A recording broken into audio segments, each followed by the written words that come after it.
Never, and I mean never, defile your husband or the father of your children by gossiping about what's happening behind closed doors in your marriage. To defile, and I'm going to break this down, to defile is to desecrate or disrespect something sacred.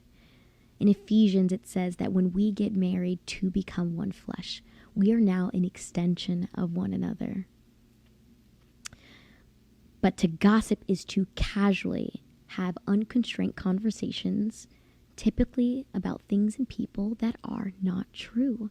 And ladies, we've all been there, frustrated, angry, pissed off, even really upset, where if we're not clearly looking at the full picture, my side of the story is not the entire story.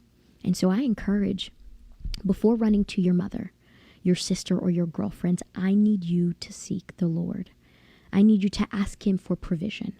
I need you to ask him for patience, the words to communicate effectively what is it that you need from your husband.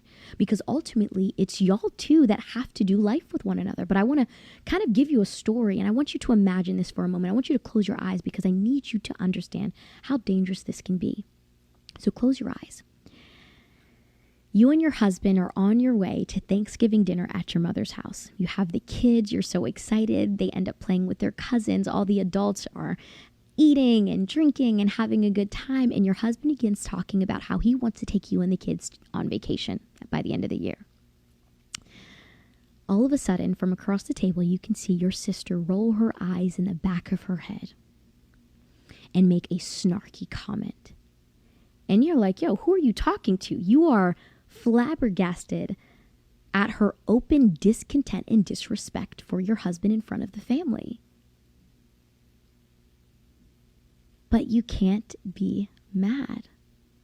You opened a doorway for individuals to not treat your spouse with honor, despite you already forgiving them and moving on. Remember that as human beings, forgiveness has to be massively intentional. It doesn't come natural. And so the people who are not in a covenant with your husband aren't obligated to forgive him, but they can easily begin judging what they do not understand. An ounce of prevention beats a pound of cure any day.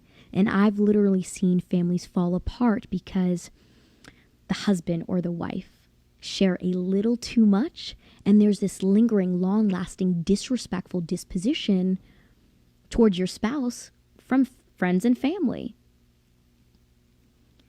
And then don't even get me started on the women or maybe family members who are happy to see your marriage in shambles.